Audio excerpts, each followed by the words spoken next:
étions composés de 2 députés, un député de la majorité, moi-même, un député de l'opposition, Georges Fenech, un avocat, un magistrat.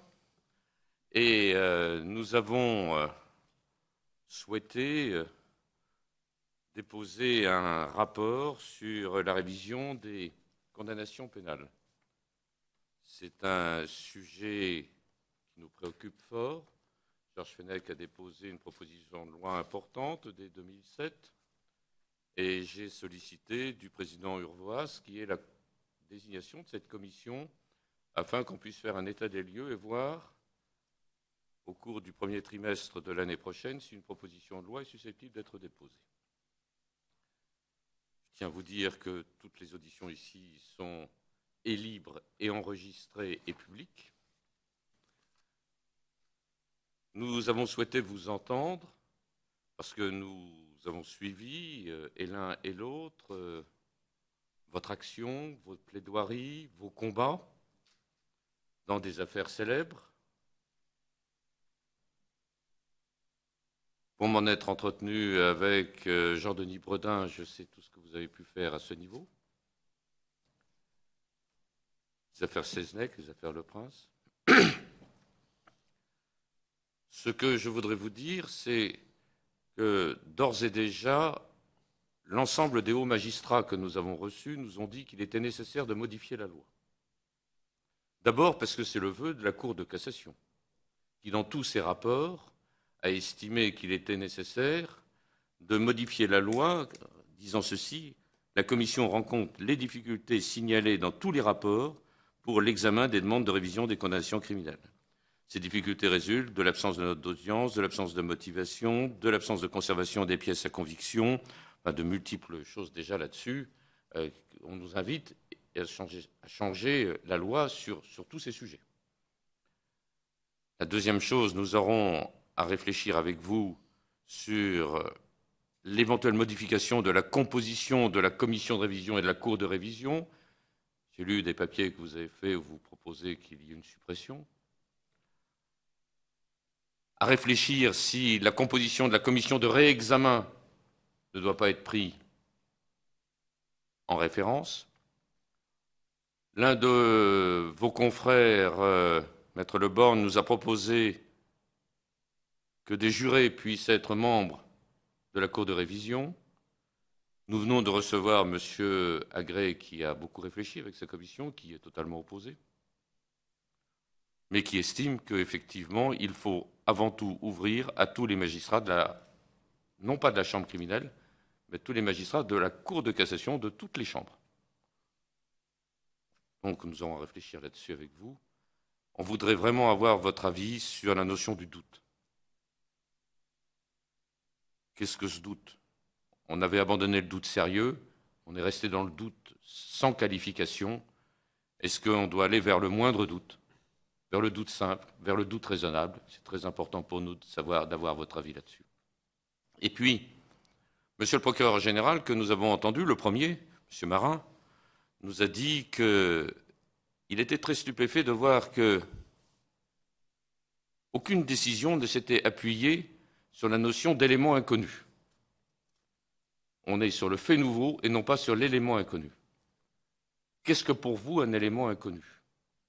Et en quoi l'élément inconnu, puisque dans la loi il y a à la fois le fait nouveau et l'élément inconnu, en quoi ils se distinguent et l'un et l'autre? Et en quoi ils permettent d'avoir une réflexion différente à ce sujet? Nous rappelons qu'il n'y a eu que 8 décisions rendues par la Cour de révision depuis 1945 sur le plan criminel, 39 sur le plan correctionnel, et que si on se rapportait simplement aux décisions rendues par le deuxième degré d'appel des cours d'assises, on peut constater qu'on aurait déjà très largement débordé les 8, si bien qu'en soi-même, c'est bien la preuve qu'il y a quelque chose qu'il faut modifier. Nous sommes épris à la fois d'ordre et de justice. L'autorité de la chose jugée est essentielle dans un état de droit. Mais est essentiel également le fait que des innocents ne soient pas en prison. Donc c'est cet équilibre subtil auxquels nous vous invitons à réfléchir devant nous avant que je donne la parole à Georges Fenech. Merci. Simplement pour vous remercier, Maître Baudelot, d'avoir répondu à notre demande, pour vous exprimer de manière très libre devant cette commission des lois. Et vous constatez que nous recherchons évidemment, j'allais dire une fois n'est pas coutume, en matière de justice, un consensus sur ces questions de révision de procès criminel qui devraient tous nous amener à une procédure sans doute plus formalisée, plus équilibrée, sans remettre en cause évidemment l'autorité de la chose jugée, mais en même temps de permettre sans doute une meilleure ouverture au cas de révision. Alors, votre expérience de à peu près 45 ans de barreau, je crois, vous avez prêté serment en 1967, et votre expérience, oui, presque un demi-siècle, et votre carrière professionnelle vous a amené à croiser des affaires retentissantes, importantes, notamment l'affaire Seznec, et puis plus récemment donc l'affaire Le Prince, c'est bien cela. Donc nous sommes très intéressés par votre regard et les suggestions que vous pourriez faire à la Commission des lois pour améliorer le fonctionnement de l'institution judiciaire en matière de révision des procès criminels. Merci.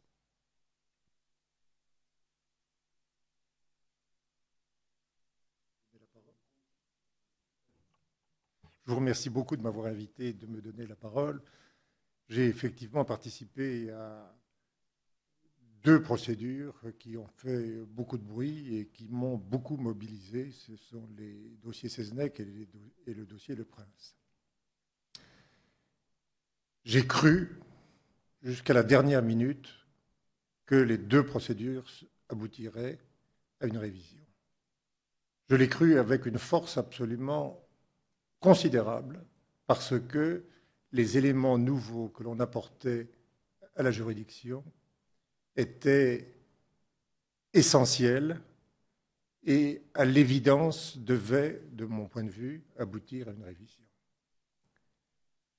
Nous sommes allés jusqu'au dernier degré où il était possible d'aller, c'est-à-dire que nous avons franchi l'obstacle de la commission de révision et nous avons été devant la Cour de révision, et la Cour de révision nous a dit « Circulez, il n'y a rien à voir et on ne révisera pas les condamnations qui ont été prononcées ».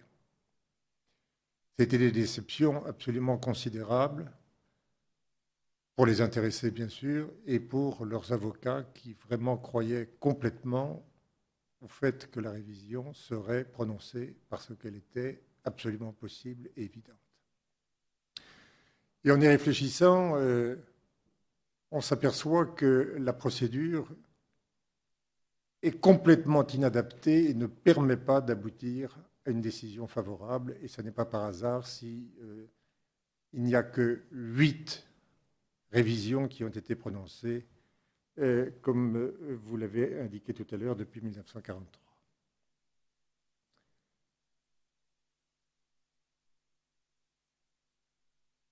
Il y a une première raison qui est absolument fondamentale pour expliquer cela, c'est que, il faut le dire très clairement, la justice accepte très difficilement de se remettre en cause.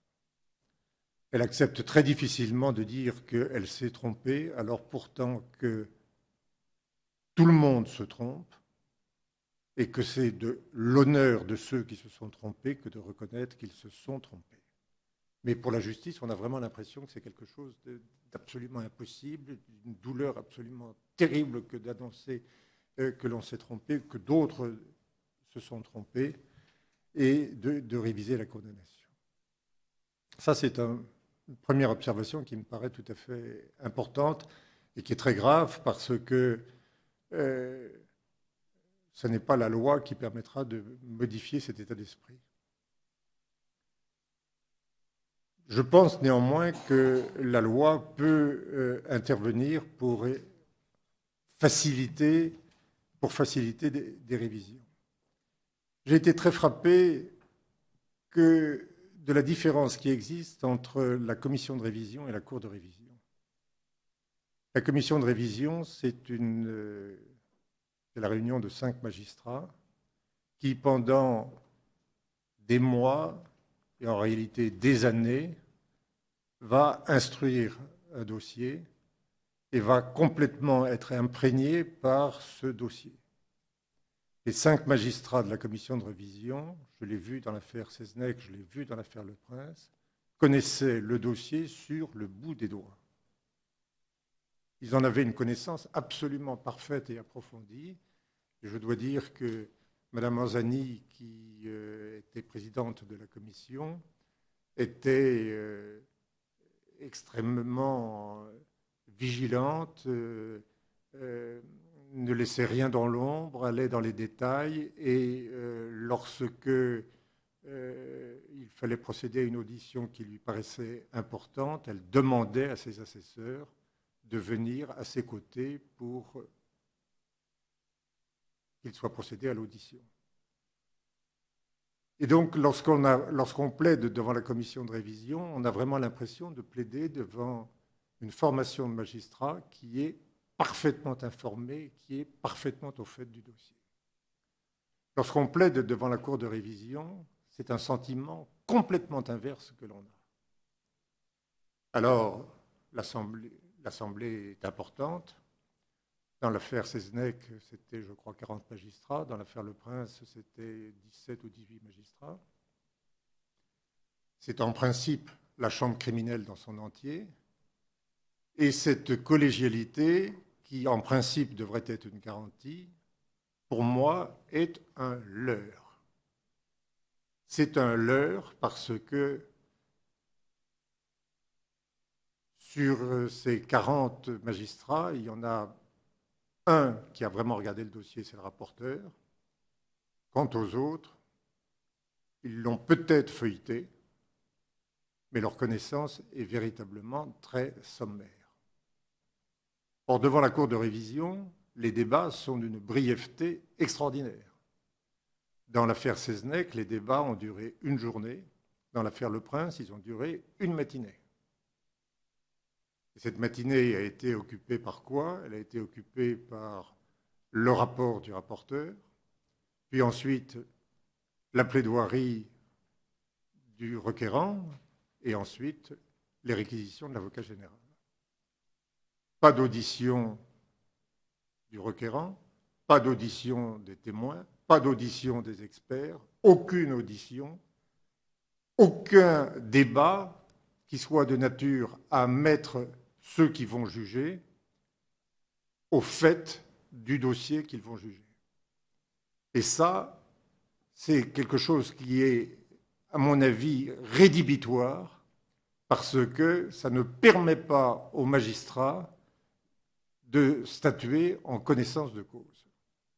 Alors, on dépose des mémoires, bien sûr.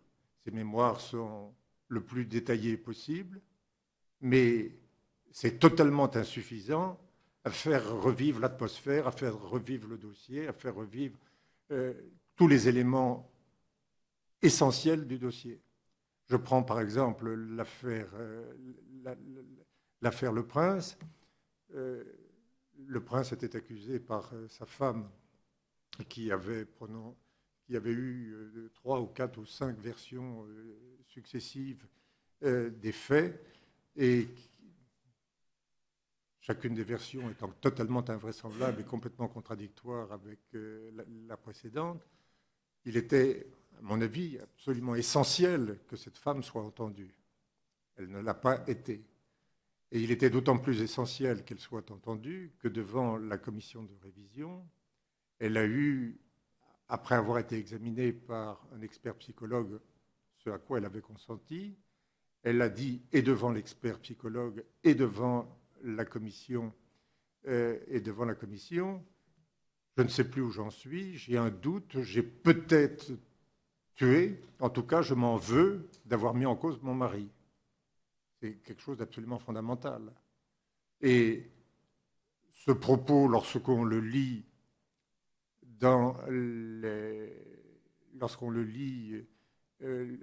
parce qu'il y est fait référence dans le mémoire, dans la requête en révision ou dans les observations de l'avocat général, n'a évidemment pas le même relief que lorsque l'intéressé vient déposer devant la juridiction. Donc, l'audience de la Cour de révision est quelque chose qui ne va absolument pas, et cette collégialité est quelque chose qui est un leurre et exclusivement un leurre. Ça, c'est la première observation que je veux faire. La deuxième observation que je veux faire, c'est que je crois qu'il faudrait étendre considérablement les pouvoirs d'instruction de la commission de révision. La commission de révision a actuellement le pouvoir de procéder directement ou par commission rogatoire à toute recherche, audition, confrontation et vérification utile, et de recueillir les observations écrites ou orales du requérant ou de son avocat et celles du ministère public. En principe, ça lui donne quasiment tout pouvoir d'investigation. Mais je l'ai observé dans l'affaire Le Prince, les magistrats de la commission de révision qui instruisent le dossier ont beaucoup de scrupules à utiliser ces pouvoirs. Ils ont beaucoup de scrupules à utiliser ces pouvoirs pour, à mon avis, deux raisons. La première, c'est parce qu'ils se disent ça a été jugé, il ne faut pas revenir sur l'autorité de la chose jugée. Je pense que c'est quelque chose qui est vraiment très profond et qui imprègne complètement les mentalités. Et puis, et c'est tout à l'honneur de la présidente de la commission de révision, qui était Mme Mazzani, elle ne voulait pas pousser l'interrogatoire de Mme Le Prince parce qu'elle n'était pas assistée d'un avocat. Autrement dit, elle avait peur d'aller trop loin et d'être dans une position de domination qui n'aurait pas été équitable parce que Martine Le Prince n'aurait pas été en possibilité de se défendre de façon efficace contre des accusations qui auraient pu être portées contre elle et que l'on avait effectivement envie de porter contre elle. Et ça, je crois que c'est quelque chose qu'il faut absolument modifier. Il faut permettre à la commission de révision qui instruit le dossier d'utiliser des moyens d'investigation de façon complète. Il y a des éléments nouveaux qui arrivent, qui interviennent. On enquête sur ces éléments nouveaux. Il faut que sur ces éléments nouveaux, l'enquête puisse être menée de façon complète, sans que l'on soit freiné par des considérations telles que celles qui animaient Mme Mazzani à l'égard de Martine Le Prince. Et ça, je crois que la loi pourrait très bien intervenir là-dessus. Elle pourrait très bien dire, d'abord, que la commission de révision a exactement les mêmes pouvoirs qu'un juge d'instruction, et elle pourrait également prévoir que lorsque une audition est susceptible de se retourner contre l'intéressé, l'intéressé doit pouvoir être entendu avec l'assistance d'un avocat. Je pense que si Martine Le Prince avait eu la possibilité d'être assistée par un avocat, Mme Mazzani, présidente de la commission de révision, avec ses assesseurs, aurait procédé à son audition en lui posant des questions beaucoup plus incisives qui étaient dans son esprit et qui étaient dans l'esprit de tous. Et je pense que l'évolution de la procédure aurait pu être tout à fait différente. Ça, je crois que c'est un point qui est absolument fondamental. Il y a un troisième point sur lequel je voudrais intervenir, c'est pour dire qu'il ne me paraît pas vraiment raisonnable de prévoir qu'une révision d'une condamnation ne sera possible qu'après que le dossier ait été examiné par 3 juridictions. C'est le cas actuellement. Il faut d'abord une requête en révision qui va aboutir devant une première juridiction, c'est la commission de révision. Et puis on va aboutir, on va aller ensuite, si la commission de révision en est d'accord, devant la Cour de révision, deuxième juridiction. Et puis ensuite, on va normalement aller devant une juridiction de renvoi, troisième juridiction qui va être saisie. Ça me paraît beaucoup. Il me paraît que quelle va être la liberté de la commission, de la juridiction de renvoi par rapport à la décision qui aura été prise par la Cour de révision? Est-ce qu'elle va aller à l'encontre de ce qu'a dit la Cour de révision? C'est peu probable. Nous n'avons que, hélas, très peu d'expérience dans ce domaine. On a vraiment très peu de jurisprudence, mais je doute beaucoup que la Cour de renvoi puisse aller à l'encontre de la Cour de révision. Donc, cette juridiction de renvoi, elle me paraît complètement inutile. Et lorsque l'on voit la façon dont la commission de révision et la Cour de révision se coordonnent, je pense qu'il y a une juridiction de trop. Il y a une juridiction de trop, et il serait, me semble-t-il, tout à fait raisonnable que ce soit la commission de révision qui ait la possibilité de procéder à une révision. On lui donnerait le rôle d'instruction, d'instruire la requête en révision, et puis de se prononcer sur la révision. Alors, moi, l'intérêt que je vois à cette proposition, c'est que la révision sera prononcée ou rejetée par des magistrats qui auront une connaissance parfaite du dossier. Ce qui n'est pas le cas des magistrats qui siègent dans la Cour de révision. Les magistrats de la Cour de révision ne connaissent pas le dossier. Ils ne connaissent pas le dossier, et ça me paraît un vice absolument rédhibitoire. Les magistrats de la commission, eux, ils connaissent le dossier, et je pense qu'ils seraient parfaitement en mesure de se prononcer sur la révision. Alors, est-ce qu'il faut simplement 5 magistrats pour se prononcer sur la révision, alors que la révision est évidemment une décision gravissime, puisqu'elle remet en cause l'autorité de la chose jugée, il faut certainement renforcer. Il faut certainement renforcer la composition de la commission de révision. Et actuellement, c'est 5 personnes, et il faut peut-être l'élargir à 7 ou peut-être 9 personnes.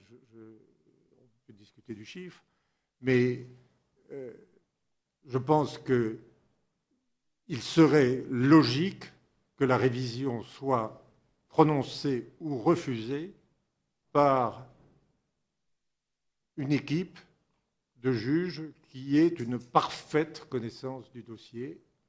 Et ce sont uniquement les magistrats de la commission de révision qui ont cette connaissance. Ça, c'est un autre point que je voudrais évoquer, elle concerne la composition de la commission de révision, enfin de la formation qui est amenée à juger. Actuellement, la commission de révision est présidée par un magistrat de la chambre criminelle, et il est assisté par des magistrats qui n'appartiennent pas à la chambre criminelle, ou qui en tout cas n'appartiennent pas forcément à la chambre criminelle. La Cour de révision, elle, est composée exclusivement par les magistrats de la chambre criminelle.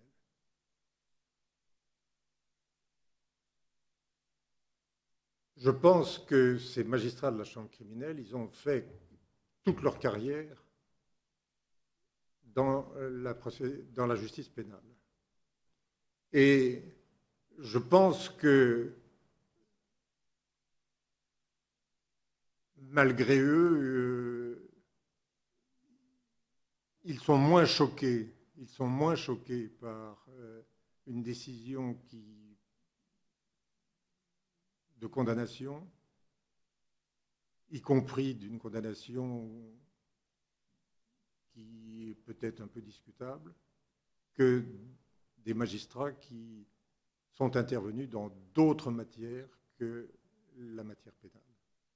Et je pense qu'il faudrait que la juridiction qui va se prononcer sur la révision, moi je propose que ce soit la commission de révision, soit peut-être présidée par un magistrat de la Chambre criminelle et qu'elle soit composée par des magistrats qui appartiennent à toutes les formations de la Cour de cassation. Voilà ce que je voulais vous dire. Il y a un autre point sur lequel je voudrais insister, c'est sur les scellés. Dans l'affaire Le Prince, on s'est heurté à une difficulté considérable, c'est que tous les scellés, ou la quasi-totalité des scellés, ont été détruits. Ils ont été détruits de façon parfaitement régulière au bout d'un certain nombre d'années. Le parquet a la possibilité, la loi l'y autorise de façon tout à fait claire, à détruire les scellés. Je pense que, alors il est évident que dans la procédure de révision, les discussions sur les scellés sont complètement impossibles et c'est très grave parce que les techniques d'investigation scientifique évoluent et permettent aujourd'hui de tirer d'un scellé des informations qui ne pouvaient pas être tirées plusieurs années auparavant. Et je crois qu'il faudrait prévoir que lorsque la personne condamnée a contesté sa culpabilité, les scellés doivent être conservés pendant une durée qu'il faudra définir. Est-ce que c'est 10 ans, est-ce que c'est 15 ans, est-ce que c'est 20 ans, je ne sais pas, mais pendant une durée conséquente. Voilà, ce sont quelques observations que je voulais vous proposer. Elles sont un peu décousues, je vous prie de m'en excuser. Et On va aller plus en avant. Commençons par l'affaire des scellés. Jean-Pierre Michel vient de déposer une proposition de loi demandant que les scellés soient conservés en cas de discussion sur la culpabilité pendant 30 ans. Il nous a été proposé un système un peu différent sur lequel j'aimerais avoir votre avis. C'est-à-dire que les scellés, toujours en cas de contestation sur la culpabilité, bien sûr, seraient conservés pendant 5 ans, qu'au bout de 5 ans, il y aurait une requête qui serait déposée par le procureur général, après avis de la personne condamnée, sur la conservation ou pas des scellés. En cas de désaccord, ça serait la commission qui aurait à statuer. Est-ce que c'est... Donc tous les 5 ans, on reposerait cette question-là. Est-ce que c'est quelque chose qui vous semble cohérent, ou bien alors est-ce qu'il faut immédiatement avoir le délai criminel, soit 20 ans, soit 30 ans, qui puisse être celui un peu de la prescription, quoi, en ce qui concerne le maintien des scellés? L'essentiel, c'est l'objectif. L'objectif, c'est de permettre aux condamnés d'alimenter une contestation sur sa condamnation à toute période utile. Il me paraît vraisemblable que ce n'est pas forcément au bout de 5 ans que le condamné est forcément en mesure de dire, de prendre position. Je pense, là encore, à l'affaire Le Prince. Avant que la requête en révision soit déposée, il s'est passé beaucoup de temps, et beaucoup plus de 5 ans. Il s'est écoulé presque 10 ans. Et pourquoi est-ce qu'une requête en révision n'avait pas été déposée auparavant? C'est parce que les éléments nouveaux n'existaient pas de façon suffisamment caractérisée pour qu'une requête puisse être déposée. Alors, si dans cette hypothèse, au bout de 5 ans, on avait interrogé le prince sur le point de savoir si les scellés pouvaient ou non être détruits, qu'est-ce qu'il aurait dit? Il aurait dit non, je ne veux pas qu'ils soient détruits parce que je me réserve la possibilité de déposer une requête en révision. Ça aurait été certainement sa réponse. Mais ce n'est pas lui qui aurait décidé. C'est le juge, peu importe de savoir quel juge. Mais ce juge, pour dire oui ou pour dire non, il va se prononcer sur quoi? Sur le fait qu'il n'y a pas eu encore de requête en révision déposée. Moi, je crains beaucoup que ce juge se dise, bon, mais il n'y a pas eu de requête en révision déposée, par conséquent, on détruit. Moi, je préférerais qu'il soit prévu de façon carrée par la loi que pendant 10 ans ou pendant 15 ans ou pendant 20 ans, il est impossible de détruire les scellés. Deuxième chose que je voudrais vous poser, j'ai lu tout ce que vous avez écrit dans l'affaire Seznec, tout ce qu'a écrit Jean-Denis Bredin, j'ai tout lu. Je voudrais vous poser cette question-là, je ne sais pas si vous pouvez me répondre. Est-ce que l'affaire Seznec est définitivement terminée? Est-ce qu'il y a la possibilité, d'après vous, d'envisager un nouveau fait nouveau ou un élément inconnu?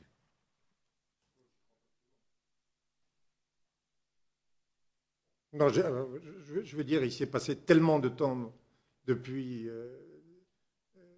depuis la condamnation que pour qu'un fait nouveau apparaisse, il faudrait.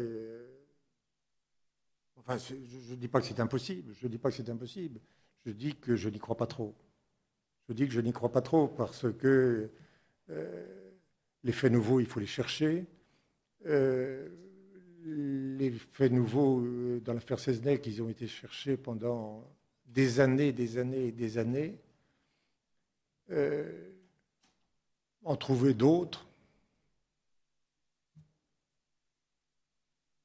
Oui, ça serait uniquement avec l'évolution de la science. C'est ça que je veux dire.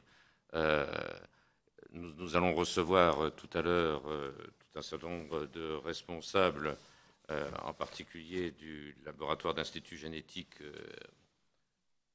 Les choses évoluent énormément en matière de possibilités de découverte, soit des expertises graphologiques, puisque j'ai lu dans l'affaire Seznec tous les problèmes des expertises graphologiques, soit l'ADN, bien évidemment, soit des possibilités de déterminer les voix en matière d'audition. Ça, c'est dans l'affaire du petit Grégory. Enfin bon, il y a tout un certain nombre d'évolutions qui peuvent intervenir à ce niveau-là.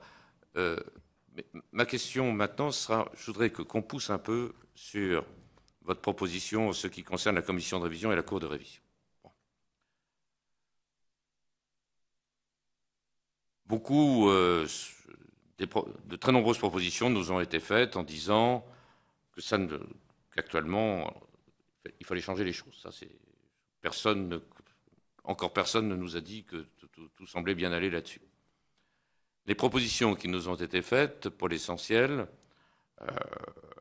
Madame Lazerche, par exemple, qui a fait un très brillant exposé là-dessus, qui nous a fait des tas de propositions, c'est que la composition de la commission de réexamen soit prise comme modèle. Mais elle voudrait doubler le nombre des magistrats, c'est-à-dire mettre 13 magistrats à peu près, 2 par chambre, et un président qui appartient à la chambre criminelle. Bon, ça, c'est l'une des propositions qui est faite. Je voudrais savoir si c'est quelque chose qui vous semble bien. On passerait donc de 5 à 13. Voilà, c'est avec des magistrats appartenant à toutes les chambres. Et vous, votre proposition, ça serait, parce qu'on nous a proposé que cette commission soit en réalité une commission d'instruction de la Cour de révision. D'où se repose, à travers ce que l'on dit, le problème de savoir qui compose la Cour de révision, bien évidemment. Est-ce que ça doit être l'Assemblée plénière, c'est-à-dire tous les magistrats de la Chambre de la Cour de cassation? Est-ce que ça doit être un certain nombre de magistrats prédéterminés à ce niveau? J'ai entendu avec beaucoup d'intérêt ce que vous dites sur le doublon, qu'il faut trouver une solution pour le doublon. Est-ce que, avec une commission jouant le rôle de cour, les deux, composée de 13 magistrats ayant à la fois des pouvoirs d'instruction et des pouvoirs de décision, est-ce que cela vous semblerait être un progrès par rapport à ce qui existe actuellement?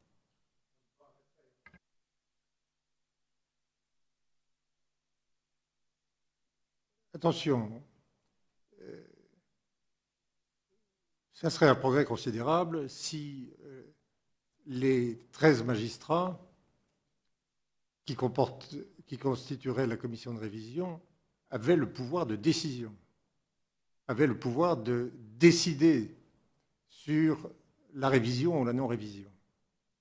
Si c'est 13 magistrats uniquement pour instruire le dossier, personnellement, je n'y vois pas d'intérêt particulier. Je pense que les 5 magistrats qui existent actuellement sont tout à fait suffisants pour l'instruction. Pour l'instruction.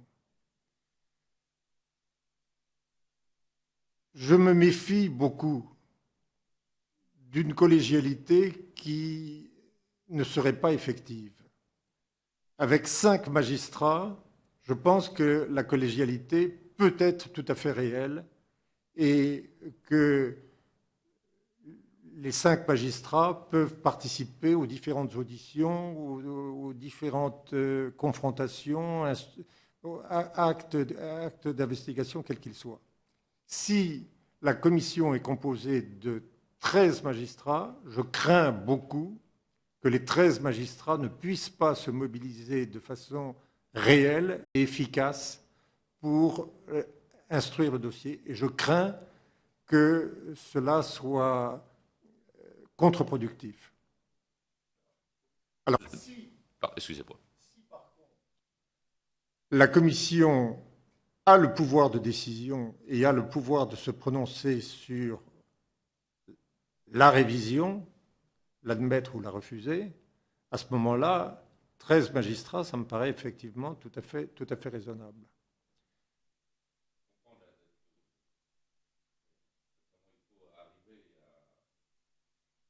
Trouver une solution entre les deux, ça me semble effectivement une bonne chose et à la fois quelque chose de compliqué. De la Cour de cassation qui statuerait en cours de révision, moi je suis fondamentalement hostile. Fondamentalement hostile. Je suis sûr que les magistrats n'auront pas lu le dossier. Ils n'en auront pas, enfin, quand je dis lu le dossier, étudié de façon réelle le dossier. Et par conséquent, ce qui va être déterminant, c'est l'avis du rapporteur. C'est l'avis du rapporteur et peut-être du président qui, eux, auront lu le dossier. Mais ça me paraît extrêmement dangereux parce que le rapporteur a un point de vue, c'est le sien, il est parfaitement respectable, mais c'est tout à fait insuffisant pour permettre à une assemblée de magistrats de se prononcer sur la réalité d'un dossier. Vous apportez un élément nouveau par rapport à tout ce que nous avons entendu jusqu'ici qui me semble très intéressant. Ce que je voudrais vous poser comme question, ce sont les questions suivantes. Lorsque le procureur général ou l'avocat général qu'il représente requiert soit l'innocence, soit qu'il y a un doute, est-ce que, à partir de ce moment-là, cet avis doit être considéré comme déterminant? C'est-à-dire que par là que l'ordre public étant représenté par l'avocat général, si celui-ci estime que ça entraînerait obligatoirement la décision de révision. Ou est-ce qu'il faut au contraire qu'il y ait une décision rendue par une cour et non pas simplement par un avocat général, qui représente l'ordre public en quelque sorte? Elle revient en réalité à abandonner l'action publique. Il faudrait que l'avocat général se prononce dans des termes aussi carrés. Il faudrait qu'il dise « Les doutes sont tels que j'abandonne l'action publique, que le parquet abandonne l'action publique. » Et il faudrait qu'il le dise de façon tout à fait claire et explicite.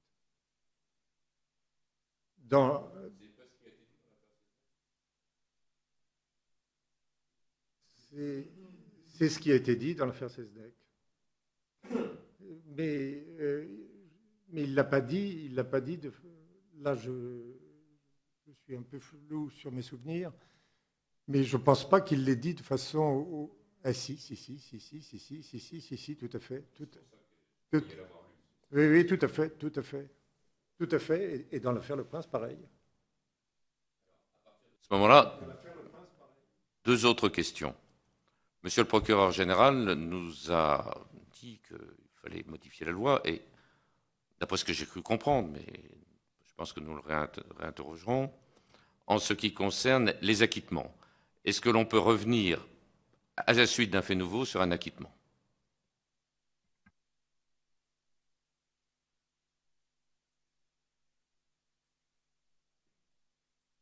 Définitif. Oui, bien sûr. Est-ce qu'il n'y a pas un problème de prescription? Oui, oui, non, mais je veux dire, est-ce que... Un acquittement définitif, un fait nouveau apparaît. Ce fait nouveau semble établir que la personne qui a été acquittée est coupable. Est-ce que l'on peut ressaisir à partir de ce moment-là une autre juridiction? Ah, c'est l'avocat qui parle. J'ai tendance à dire non. J'ai très franchement tendance à dire non. Dernière question avant de donner la parole à Georges Fenech. Le rôle des parties civiles. À quel moment faut-il qu'elles interviennent? C'est-à-dire les victimes. Est-ce que les victimes doivent intervenir? À quel moment? Est-ce qu'en particulier, sur la remise en liberté provisoire entre la décision de la commission telle que ça se passe et la décision de la Cour, c'était l'affaire Le Prince, est-ce qu'on doit entendre ou pas la victime ou ses avocats?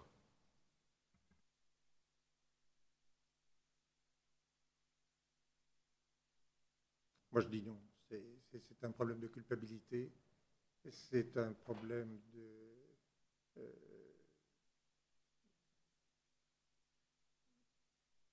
non, non, non. J'ai du mal à argumenter le non, mais de façon, de façon intuitive, je dis non.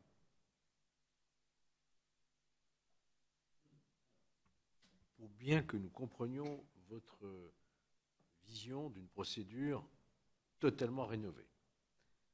Vous dites sur les 3 juridictions, il y en a trop. La commission, la Cour et la juridiction de renvoi. Mais je ne suis pas sûr d'avoir vraiment complètement saisi votre pensée. Ça veut dire que vous seriez pour la suppression de la Cour de révision et vous seriez aussi pour la suppression de la juridiction de renvoi. C'est-à-dire que la commission de révision retiendrait le cas, l'élément nouveau, la révision, et en même temps prononcerait l'acquittement, quoi. Oui, tout à fait. Casserait, en fait. Oui, casserait sans renvoi. Il n'y a pas besoin d'autres... c'est ça. Casserait, parce que vous nous expliquez que la... C'est une procédure, ça serait une procédure assez originale, dans la mesure où l'instruction et la décision appartiendraient à la même juridiction. Mais je pense que l'instruction de la requête en révision et la décision sur la révision appartiendraient à la même juridiction, c'est-à-dire la commission de révision. Sur le plan européen, il n'y a pas de problème. C'était la proposition que j'avais faite en 2007, de fusionner, qu'il n'y ait qu'une seule... Par contre, vous allez encore plus loin, puisque vous dites que c'est à la commission à casser sans renvoi, voilà, sans nouveau procès. Par exemple, dans l'affaire Patrick Dils, il n'y aurait pas eu un procès à la Cour d'assises du Rhône. Ça serait terminé au niveau de la commission de révision. Oui. Non, mais que je ne me trompe pas. Non, c'est exactement ce que vous dites. C'est exactement ce que je dis. C'est exactement ce que je dis. C'est exactement ce que je dis. Vous pouvez argumenter cela. Il n'y ait pas à nouveau un procès en présence de jurés populaires, etc. Que finalement, une commission composée uniquement de magistrats, aussi talentueux soit-il, puisse remettre en cause une décision du jury populaire. Parce que ça tient, quoi. Alors, au point de vue européen, j'avoue ne pas du tout avoir pioché la question.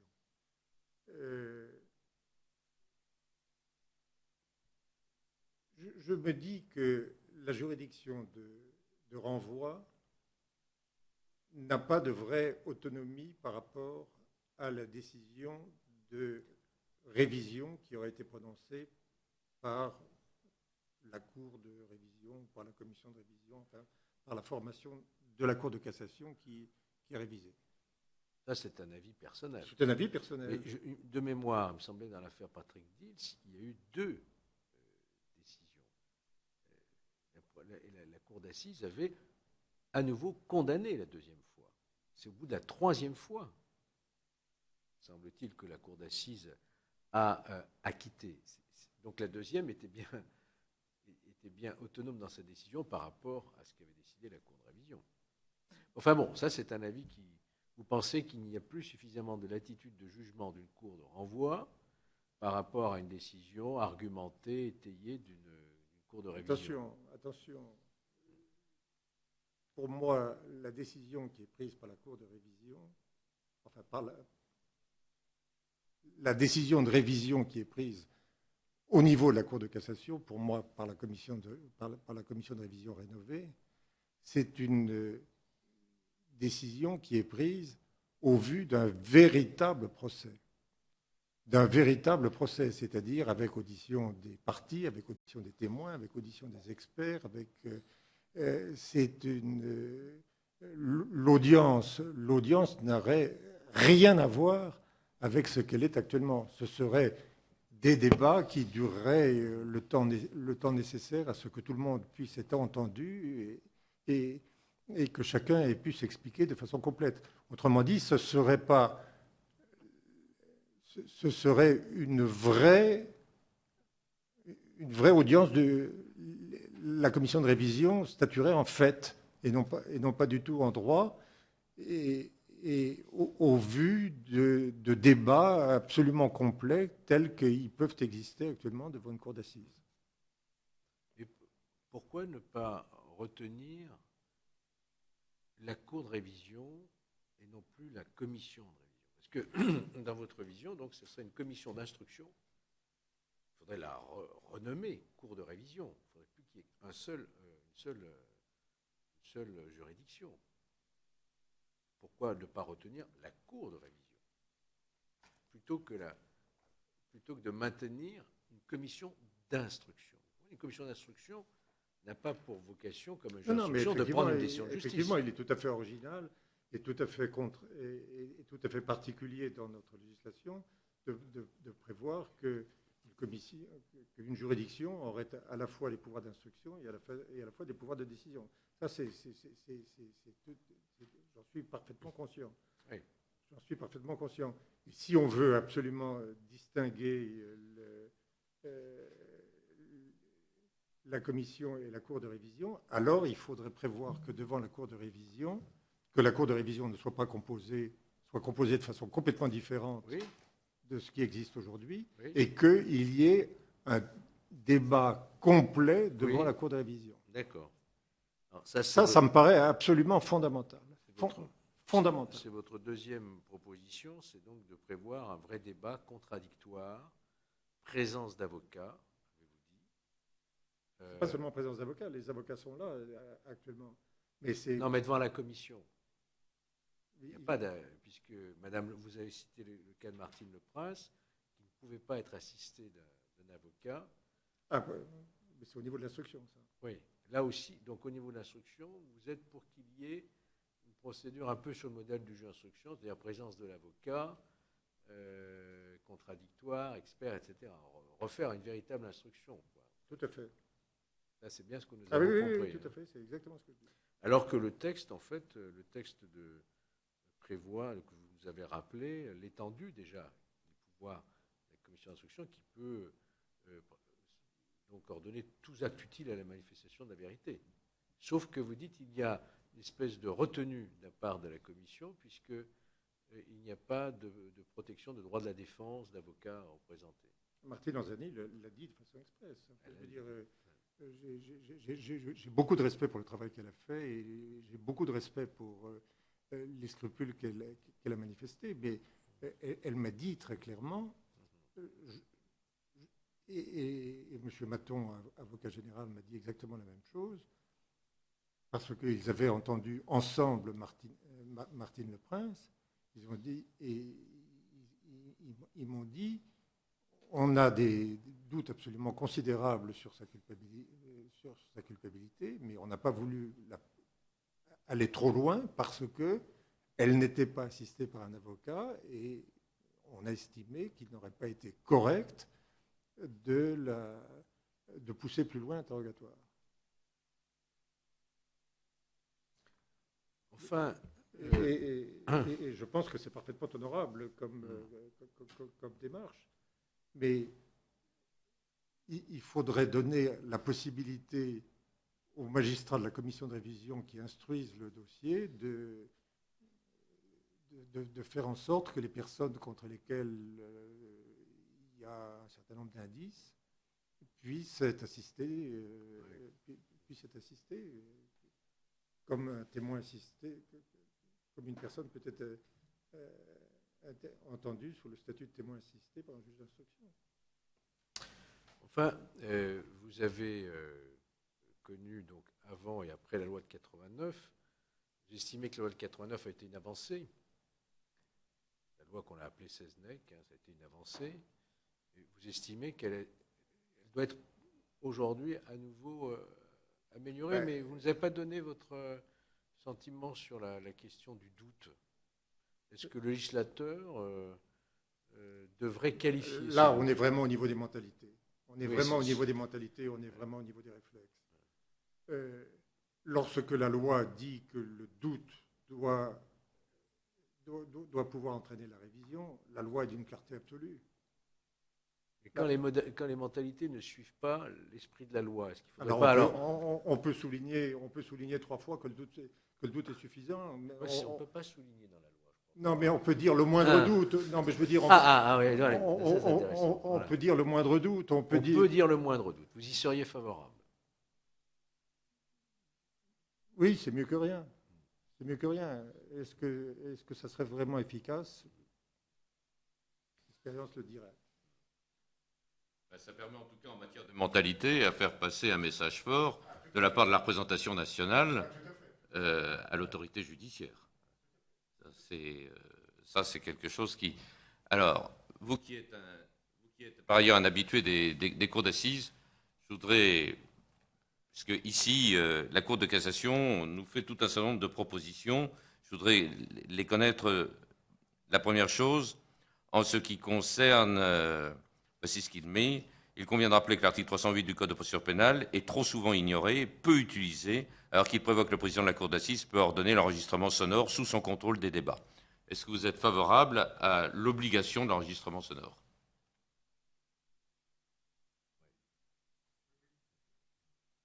La deuxième chose, c'est en ce qui concerne les notes d'audience. Incontestablement, voici ce qu'il est mis. La Commission rencontre les mêmes difficultés déjà signalées. Dans l'examen des demandes de révision, ces difficultés résultent de l'absence de notes d'audience.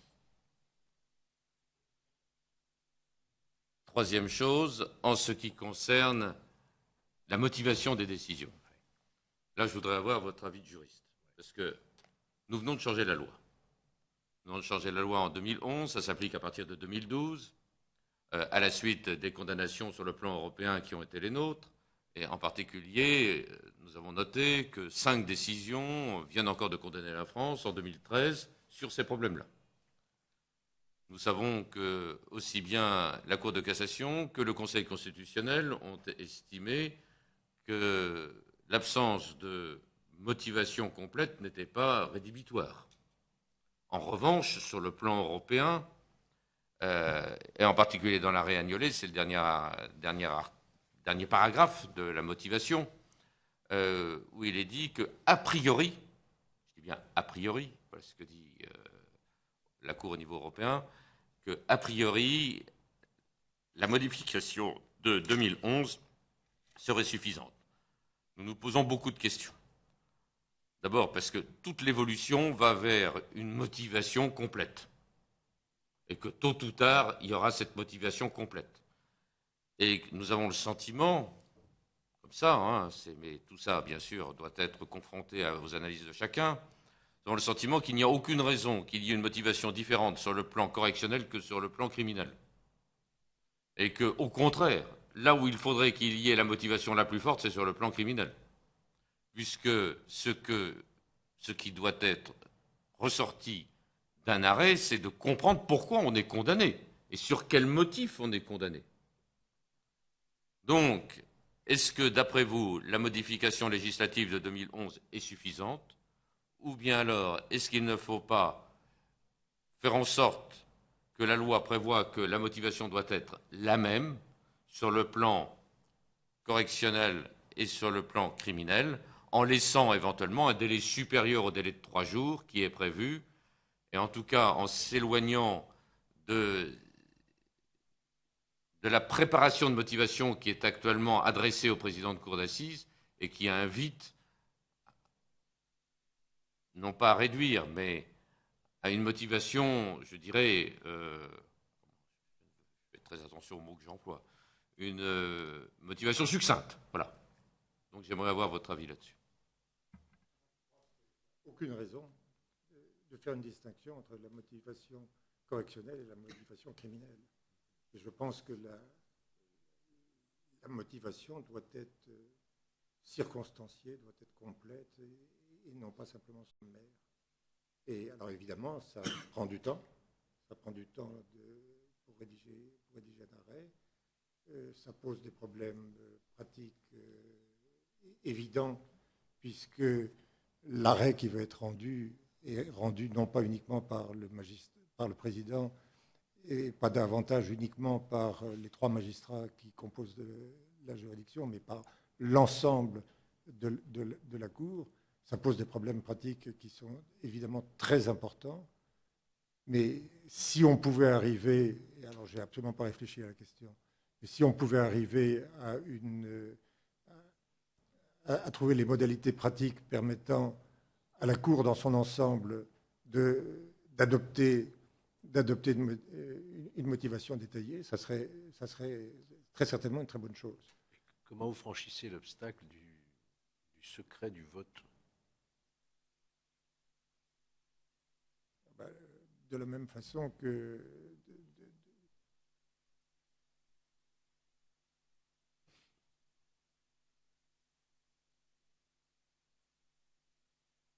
En le supprimant.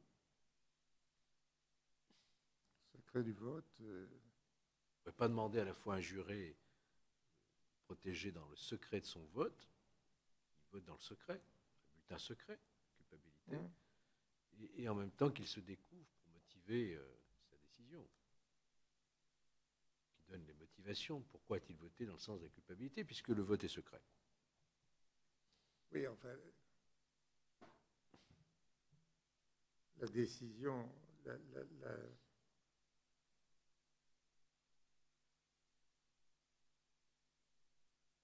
C'est une question difficile. Oui, c'est très difficile. Oui, c'est très difficile. Oui. C'est une vraie question. C'est une question qui est chère à Georges Fenech et qui est difficile. Non, mais la réponse est loin d'être évidente. On a posé la question sur faut-il réfléchir peut-être à modifier, faire que le vote soit transparent, comme au sein d'une collégialité de magistrats, que les jurés puissent donner leur décision en toute transparence. On rétorque que ça pourrait être une forme de pression, que les jurés ne seraient peut-être pas amenés à prendre les mêmes décisions s'ils devaient la révéler. Bon, ça fait partie de notre tradition, de notre culture judiciaire, hein, le secret du vote, du délibéré, du jury, qui se poursuit après la décision d'ailleurs.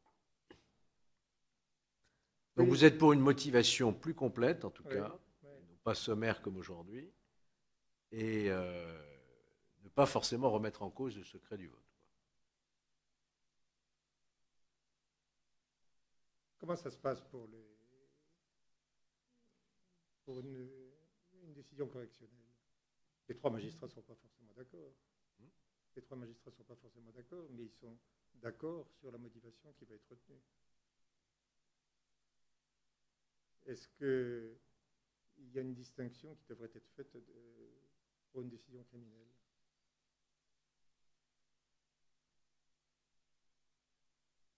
Oui, sauf que pour une décision criminelle, il faut une majorité qualifiée. pour prononcer la culpabilité. Cette majorité qualifiée, on ne la connaît pas, on ne sait pas qui a voté dans quel sens. Oui, c'est un obstacle.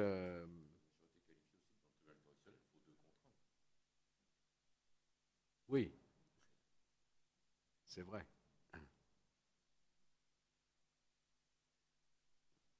Bon, la question reste en suspens. Vous n'y avez pas réfléchi. Bon, c'est vrai que. En tout cas, on retient votre opinion sur la nécessité de rendre plus complète, non pas simplement sommaire, la motivation des arrêts d'assises. Il y aurait évidemment des conséquences sur le délai de pourvoi. Bien sûr. Le délai de 3 jours serait revu. Pourquoi 3 jours? On peut mettre plus, il n'y a pas de problème à ce niveau-là. Je rappelle d'ailleurs que dans la plupart des décisions correctionnelles qui sont rendues sur le siège, ça arrive souvent, ce n'est qu'en cas d'appel qu'il y a une motivation qui est faite. On est bien d'accord là-dessus. Bon, n'importe quel avocat ou magistrat le sait. Donc, à partir de ce moment-là, effectivement, on peut parfaitement arriver à trouver une solution. On va trouver une solution technique là-dessus. Ça me semble évident. Bon, Maître Baudelot, on tient à vous remercier d'avoir passé ce moment avec nous. Vous nous avez éclairé. En particulier, vous nous avez souligné qu'il est indispensable que ce soit ceux qui ont instruit, qui connaissent le dossier, qui puissent prendre la décision. Ça, c'est un élément nouveau par rapport à notre réflexion.